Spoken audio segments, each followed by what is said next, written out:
ناظرین، یورپ جانا ہر ایک شخص کی خواہش ہوتی ہے، لیکن یورپ کے ویزے عام طور پر بہت مہنگے ہوتے ہیں۔ اب اسپین، جو یورپ کے خوبصورت اور مہنگے ممالک میں شمار ہوتا ہے، اس نے ایک نیا ویزا متعارف کرایا ہے جسے ڈیجیٹل نومیڈ ویزا کہا جاتا ہے۔ یہ ویزا خاص طور پر ان غیر یورپی شہریوں کے لیے ہے جو آن لائن کام کرتے ہیں یا ریموٹ ورک یعنی گھر بیٹھے اپنی کمپنی یا کلائنٹس کے لیے کام کرنا چاہتے ہیں۔ اس ویزا کی سب سے بڑی خاصیت یہ ہے کہ اس کی فیس صرف 75 یورو رکھی گئی ہے، جو پاکستانی کرنسی میں تقریباً 21,000 روپے بنتی ہے۔ یعنی یہ یورپ کی تاریخ کا سب سے سستا ویزا ہے، لیکن یاد رہے کہ یہ ویزا صرف اپلائی کرنے کی فیس ہے۔ اس کے علاوہ کچھ اور اخراجات بھی آ سکتے ہیں، جیسے health insurance, police character certificate اور ڈاکومنٹس کے کاپیز وغیرہ۔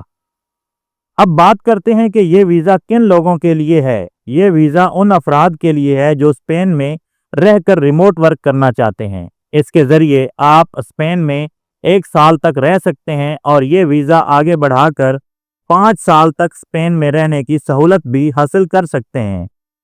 اس دوران آپ اپنے کلائنٹس یا کمپنی کے لیے کام کر سکیں گے، لیکن شرط یہ ہے کہ آپ کی زیادہ تر آمدنی اسپین کے باہر سے ہونی چاہیے۔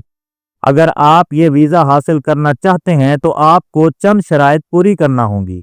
سب سے پہلے آپ غیر یورپی شہری ہوں۔ دوسری شرط یہ ہے کہ آپ کو اپنی آمدنی کا ثبوت دینا ہوگا۔ آپ کو کم از کم 2,760 یورو ماہانہ آمدنی دکھانی ہوگی، جو پاکستانی روپے میں تقریباً 8 لاکھ روپے بنتی ہے۔ تیسری شرط یہ ہے کہ آپ کے پاس کم از کم 3 ماہ کا ریموٹ ورک کا تجربہ ہونا چاہیے، اور آپ جس کمپنی یا کلائنٹ کے ساتھ کام کر رہے ہیں وہ کم از کم 1 سال سے فعال ہونا چاہیے۔ چوتھی شرط یہ ہے کہ آپ کے پاس یونیورسٹی کی ڈگری ہونی چاہیے، یا پھر کم از کم 3 سال کا پروفیشنل تجربہ ہونا چاہیے۔ اس کے ساتھ ساتھ آپ کا کرمنل ریکارڈ بالکل صاف ہونا چاہیے، اور اسپین میں رہنے کے لیے آپ کے پاس میڈیکل انشورنس بھی ہونا ضروری ہے۔ اب بات کرتے ہیں اپلائی کرنے کے طریقے کی۔ اس کے لیے سب سے پہلے اپنے تمام ضروری کاغذات تیار کریں، جن میں پاسپورٹ، ریموٹ ورک کا معاہدہ یا فری لانسنگ کے ثبوت، bank statement, police character certificate, degree یا تجربے کا سرٹیفکیٹ اور ہیلتھ انشورنس شامل ہیں۔ اس کے بعد آپ کو اپنے ملک میں موجود اسپین کے سفارت خانے یا کونسل خانے میں اپلائی کرنا ہوگا، اور تقریباً 75 یورو کی فیس جمع کروانی ہوگی۔ درخواست جمع کرانے کے بعد کچھ ہفتوں میں آپ کو ویزا مل جائے گا۔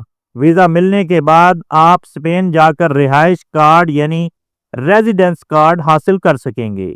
یاد رکھیں کہ یہ ویزا ایک شاندار موقع ہے، لیکن اس کے لیے آپ کے پاس مستحکم آمدنی کا ثبوت اور تمام قانونی ڈاکومنٹس ہونا لازمی ہے۔ اگر آپ ان شرائط کو پورا کرتے ہیں تو یہ اسپین میں رہ کر یورپین لائف سٹائل جینے کا بہترین موقع ہے۔ ناظرین، اگر یہ انفارمیشن آپ کو پسند آئی ہے، اسی طرح کی مزید اپڈیٹس کے لیے ہمارے چینل کو سبسکرائب کر لیں، ویڈیو کو لائک کر لیں۔ Thanks for watching.